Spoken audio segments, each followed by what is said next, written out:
স্ত্রীর যে 4টি হক আদায় না করলে ওই স্বামী জাহান্নামে যাবে।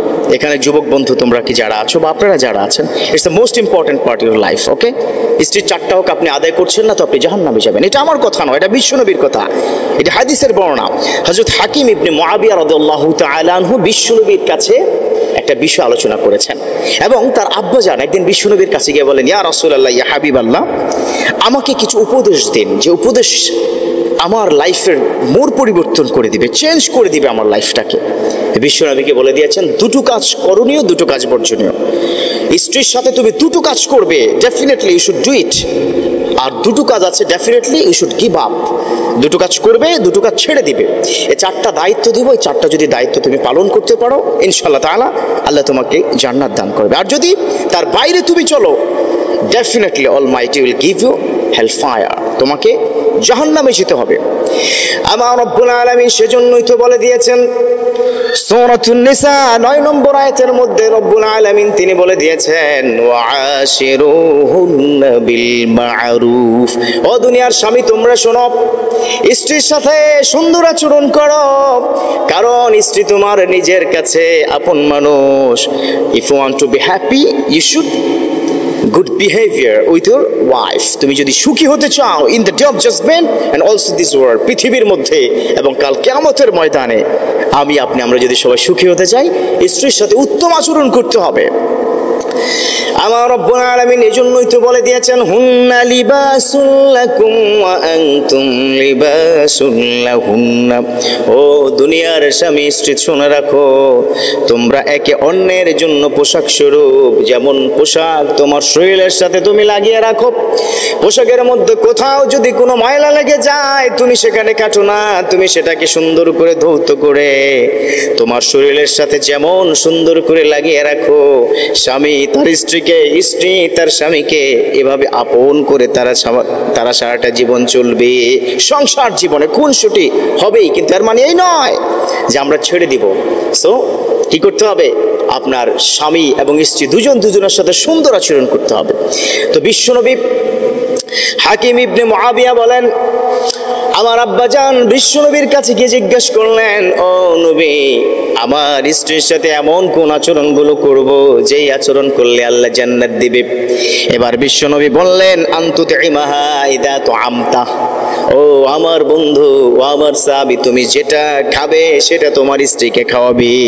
1 নম্বর হচ্ছে করণীয়, তুমি যেটা পছন্দ করে খাবে স্ত্রীর জন্য সেটা খাওয়াবে। ঠিক আছে? এর মানে এই যুবকরা বিড়ি খাও তো আবার স্ত্রীকে বিড়ি খাওয়া শিখাও না, খবরদার, সেটা করা যাবে না। স্ত্রীকে ওই খাবার দাও, যেমন তুমি বাইরে যাও না, ফাস্ট ফুড খাও বা বন্ধুর সাথে আড্ডা দেওয়ার সময় অনেক কিছু খাও, তাই না? সেখান থেকে স্ত্রীর জন্য নিয়ে আসবে। কথা কি বুঝতে পেরেছো? তাহলে 1 নম্বর কি?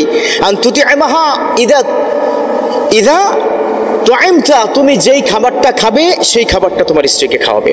1 নম্বর। নাম্বার 2 হচ্ছে তুমি যেটা পড়বে স্ত্রীকে সেটা পড়াবে। তুমি অ্যাপেক্সের শু ইউজ করছো, তাই না? তুমি আরো বড় বড় ব্র্যান্ডের বেল্ট থেকে শুরু করে এবং ভালো ভালো ব্র্যান্ড তুমি ইউটিলাইজ করছো, ইউজ করছো, ব্যবহার করছো, অথচ তোমার স্ত্রীর জন্য ভালো জিনিস নিচ্ছ না। অনেক কুলাঙ্গার কিন্তু এরকম আছে সোসাইটির মধ্যে, স্ত্রীকে সবসময় দবিয়ে রাখার চেষ্টা করে, ভালো কিছু দেয় না। আবার অনেক মা বোন আপনারাও কিন্তু এমন বায়না ধরেন যে স্বামী বাধ্য হয়ে অন্যায়ের দিকে চলে যায়। খবর, এটা করা যাবে না। কথা কি বুঝতে পেরেছেন? তাহলে দুটো কাজ কি বলেছেন বিশ্বনবী? একটা হচ্ছে তুমি যা খাবে স্ত্রীকে সেটা খাওয়াবে। 2 নম্বর বলেছে তুমি যেটা পড়বে স্ত্রীকে সেটা পড়াবে। এবার বিশ্বনবী তিনি বলে দিয়েছেন আরো 2টো কাজ আছে বর্জনীয়, খবরদার এটা করবা না।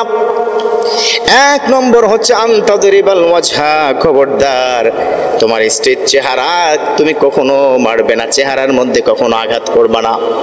এর মানে কি? তাহলে কি পিঠে কি মারা যাবে? না না, সেটাকে মারা যাবে না, স্ত্রীকে মারাই যাবে না, বুঝানোর ট্রাই করতে হবে। অনেকে আমাকে অবজেকশন দেন, বিশেষ করে অনেক মুসল্লি আপনারা আমাকে অবজেকশন দেন, হুজুর আমার স্ত্রী আমার কথা শুনে না, কি করা যাবে? প্রথম শাস্তি হচ্ছে তাকে বোঝানোর ট্রাই করবেন, কঠোর ভাষায় বলবেন, তবে স্ল্যাং ল্যাঙ্গুয়েজ কি ব্যবহার করা যাবে না, খারাপ ভাষায় কথা বলা যাবে না। তবে সেকেন্ড হচ্ছে যদি তাতে কাজ না হয় আপনি আপনার স্ত্রীকে আলাদা করে দিন বিছানা। তাতে কাজ না হলে স্ত্রীকে অন্তত মানে কি বাপের বাড়ির দিন আপনি 3 দিনের জন্য নিয়ে কি রাখুন। তাও যদি না হয় প্রয়োজনে 2 পক্ষ মিলে বসুন, তারপরে স্ত্রীর গায়ে হাত তুলবেন না। কথা কি বুঝতে পেরেছেন? এক নম্বর।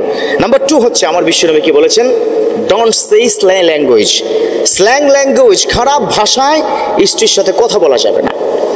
কথায় কথায় বিভিন্ন ধরনের বাজে কথা বলা, বিভিন্ন স্ল্যাং ল্যাঙ্গুয়েজ কি ব্যবহার করা, এটা করা যাবে না। ইয়াং বন্ধু তোমাদেরকে বলছি, তোমরা তো গায়ে হাত তোলো, বাজে শব্দ ইউজ করো, খবরদার এটা করবা না।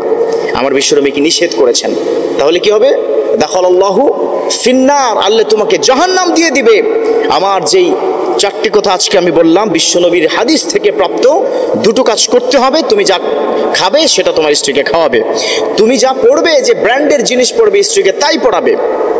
আর দুটো জিনিস বর্জনীয়, 1 নম্বর হচ্ছে স্ত্রীর গায়ে হাত তোলা যাবে না। 2 নম্বর হচ্ছে স্ত্রীকে বাজে ভাষায় গালাগালি করা যাবে না। শাসন করবে, মৃদু প্রহার করবে, কিন্তু বাজে ভাষায় গালাগালি করা যাবে না এবং গায়ে হাত তোলা যাবে না। আল্লাহ আমাদের 4টি কাজ, এই বিশেষ করে আপনারা এখানে যারা আছেন, আপনারা প্রয়োজনে অন্যদের সাথে এই মেসেজটা শেয়ার করবেন, কথা বলে দিবেন, এটা পৌঁছে দিবেন। এই মেসেজটা আপনাদের সব হবে। আমার সোসাইটিতে চেঞ্জ করতে হবে, তাই না? সোসাইটির যে ব্যাড ইফেক্টগুলো আছে, এই বাজে ক্যারেক্টারিস্টিকগুলো আছে, সেগুলো চেঞ্জ করতে হবে। আল্লাহ পাক আমাদের প্রত্যেককে ভালো রাখুক, প্রত্যেককে স্বামী স্ত্রী মিলেমিশে সুখে শান্তিতে বসবাস করার তৌফিক দান করুক, আমিন। আলোর পথে 24 ঘন্টা শুধু ইসলাম প্রচার। কেউ জাদুগ্রস্ত কিনা কিভাবে বোঝা যাবে? কোনো ব্যক্তি জাদুগ্রস্ত কিনা এটা বোঝাটা অনেক সময় খুবই সহজ, আবার কোনো সময় একটু দুরূহ। আমাদের সমাজে জাদুগ্রস্ত রোগী হিসাবে আমরা যাদেরকে জানি, তারা অনেকে জাদুগ্রস্ত, আবার অনেকে মানসিক রোগী। সাধারণ মানসিক রোগীকেও অনেক সময় জাদুগ্রস্ত বা জিনে আক্রান্ত রোগী হিসাবে আমরা মনে করি। এটা অনেক সময় ভুল হয় আমাদের। তো এই জন্য জাদুগ্রস্ত রোগীর কিছু আলামত আছে, সে আলামতগুলো দেখে আমরা নিরূপণ করতে পারি কোন ব্যক্তিকে জাদু করা হয়েছে, অর্থাৎ ব্ল্যাক ম্যাজিক করা হয়েছে। এর আগে বলে রাখি যে ব্ল্যাক ম্যাজিক যে করে আর যে করায় পয়সা দিয়ে, এই উভয় ব্যক্তি শুধু কাবিরা গুনাহকারী নয়, বরং এই জাদুর কাজ যে ব্যক্তি করে, জাদুকর বা ব্ল্যাক ম্যাজিশিয়ান যে ব্যক্তি ব্ল্যাক ম্যাজিক করে মানুষের ক্ষতি করে, ইসলামী শরিয়ার দৃষ্টিকোণ থেকে সবচাইতে জঘন্য শাস্তির মুখোমুখি সে ব্যক্তি হবে। মৃত্যুদণ্ডের শাস্তি ইসলামী আদালত তাকে দিবে। এইটাই হলো ইসলামী শরিয়ার বিধান। এত জঘন্য অপরাধ। আর জাদুর বাস্তবতা, এটাকে আমাদের অনেক তথাকথিত বিজ্ঞান মনস্ক ভাইয়েরা অস্বীকার করেন। তারা বলে অলৌকিক বলতে কোনো কিছু নাই, তারা অলৌকিকতাকে অস্বীকার করেন। আমার মনে হয় এই একটা পয়েন্টে যদি একজন মানুষ নির্মোহভাবে, নিরপেক্ষভাবে একটু যাচাই করার চেষ্টা করেন যে আসলে জাদু বলতে কোনো কিছু আছে কিনা, বা জেনে ধরা রোগী বা জিনের উপদ্রব বলতে কোনো কিছু আছে কিনা, একটু যদি অনুসন্ধান করা হয় এবং সেটা যদি ইনসাফের সাথে করা হয়, নির্মোহভাবে করা হয়, আমার তো মনে হয় এই যুগে আল্লাহর কোরআনের প্রতি ঈমান আনার জন্য আর কিছু দরকার নাই, এই একটা পয়েন্টে যথেষ্ট। কারণ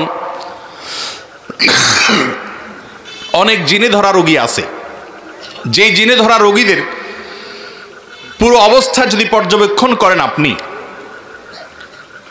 তাদের মধ্যে যে সমস্যা আছে সেই সমস্যাটা যে অলৌকিক, সেই সমস্যাটা যে কোনো লৌকিক সমস্যা না, সেই সমস্যাটা যে সাধারণ কোনো সমস্যা না, অসুখ না, এটা বোঝার জন্য আপনার পণ্ডিত হওয়া লাগবে না, বেশি সময় অপেক্ষা করা লাগবে না। যারা জিনের রোগী দেখেছেন এবং জিনের উপদ্রব যাদের বাসা বাড়িতে হয়েছে, স্বচক্ষে দেখার সুযোগ পেয়েছেন, তাদের কাছে এটা দিনের আলোর মতো পরিষ্কার।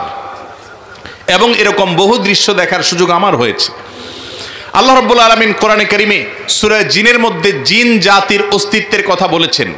আমাদের তথাকথিত বিজ্ঞান মনস্ক ভাইয়েরা, বোনেরা, অনেক নাস্তিক বন্ধুরা, তারা জিনের অস্তিত্বকে স্বীকার করে না।